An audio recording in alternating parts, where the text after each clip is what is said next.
اعوذ باللہ من الشیطان الرجیم بسم اللہ الرحمن الرحیم انما الحیاۃ الدنیا لعب ولہو وزینۃ وتفاخر وتکاثر فی الاموال والاولاد صدق اللہ العظیم۔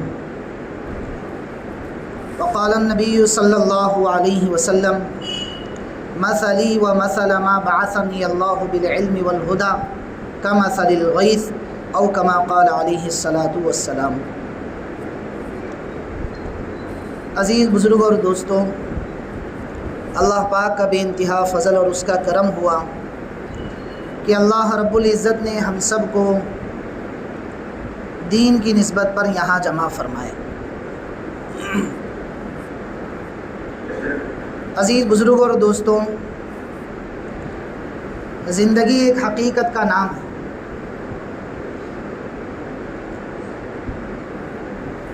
اللہ پاک نے جو زندگی مجھے اور آپ کو دی ہے وہ اس لیے دی ہے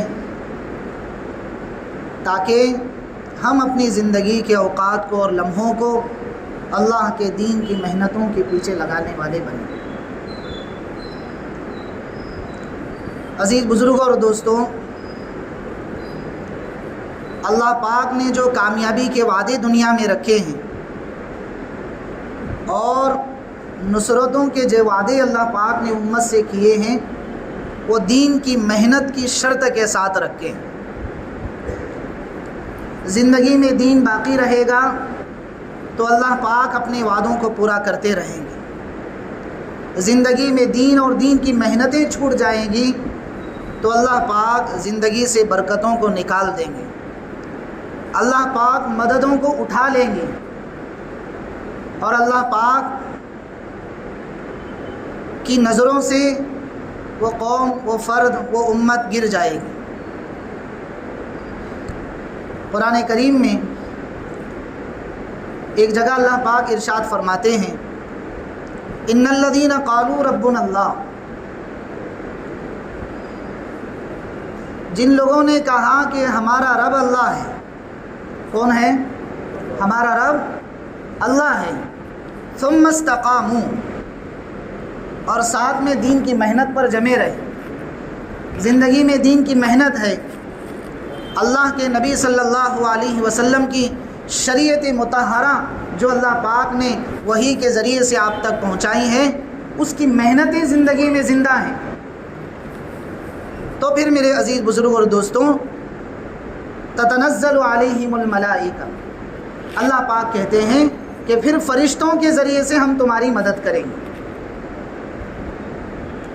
جب اللہ پاک مدد کے لیے آتے ہیں تو اللہ پاک شہنشاہ کائنات ہیں، خالق کون و مکاں ہیں، انہیں کسی اسباب کی اور کسی سبب کی ضرورت نہیں ہے۔ جب چاہیں، جیسے چاہیں، جس وقت چاہے اللہ پاک مدد کے لیے تیار ہو جاتے ہیں۔ لیکن میرے عزیزوں، شرط اللہ پاک نے رکھی ہے کہ ہماری زندگیوں میں اللہ کا پاکیزہ اور بابرکت دین اور اس کی محنتیں ہماری زندگیوں میں ہوتی رہیں۔ ایک جگہ اللہ پاک کہتے ہیں قل اللہم مالک الملک تؤتی الملک من تشاء وتنزع الملک ممن تشاء وتعز من تشاء وتذل من تشاء بیدک الخیر انک علی کل شیء قدیر۔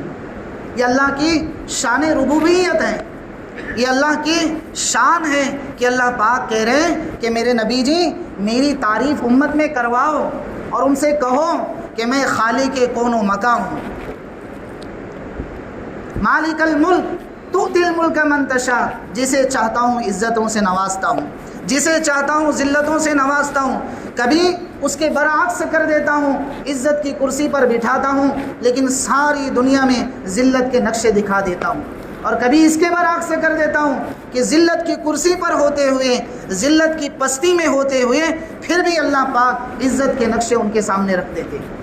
یہ اللہ کی شان ربوبیت ہے۔ اسی لیے اللہ پاک نے، جیسا کہ آپ حضرات تمام ہی لوگ اپنی نمازوں میں کیا کہتے ہیں؟ الحمدللہ رب العالمین، پالنے والا اللہ ہے، جہانوں کا مالک اللہ ہے، چاہے وہ جہان انسانوں کا جہان ہو، چاہے وہ جہان فرشتوں کا جہان ہو، چاہے وہ جہان جنوں کا جہان ہو، چاہے وہ جہان درختوں کا جہان ہو، چاہے وہ جہان سمندروں کا جہان ہو، چاہے وہ جہان چرندوں کا جہان ہو، پرندوں کا جہان ہو، درندوں کا جہان ہو، دنیا کے جتنے بھی جہان اللہ پاک نے پیدا کیے ہیں سب کا پالنے والا ایک ہے، وہ اللہ کی ذات ہے۔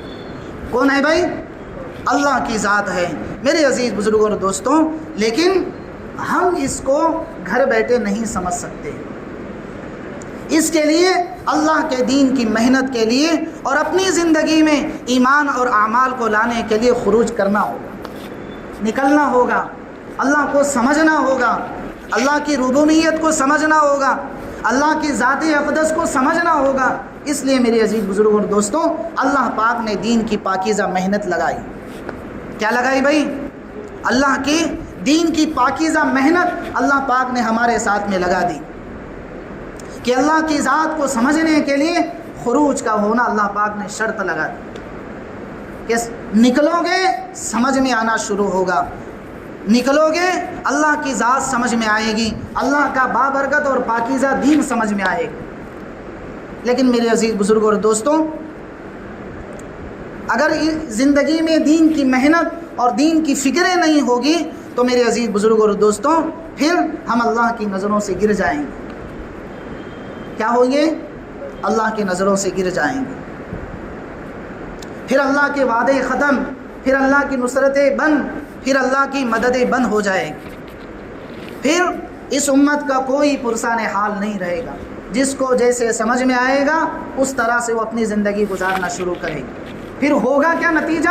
اولئک کالانعام بل ہم اضل۔ اللہ پاک 90 پارے میں آدھے پارے کے بعد کہتے ہیں اگر چوپائیوں سے بھی اگر اللہ کے دین کی محنت کے بغیر زندگی گزر رہی ہے، اللہ کی شریعت کے تابع کے بغیر زندگی گزر رہی ہے، محمد الرسول اللہ کی غلامی کے بغیر زندگی گزر رہی ہے، تو میرے عزیز بزرگوں اور دوستوں اللہ پاک قرآن کریم کے آیتوں کے ذریعے سے ہمیں سمجھا رہے ہیں کہ پھر یہ ایسے لوگ بن جائیں گے کہ ان لوگوں کی کوئی وقعت ہماری نظروں میں نہیں ہوگی، بلکہ یہ ایسے بن جائیں گے کہ دھرتی پر ایک بوجھ بنے رہیں گے، زمین پر ایک بوجھ بنے رہیں گے۔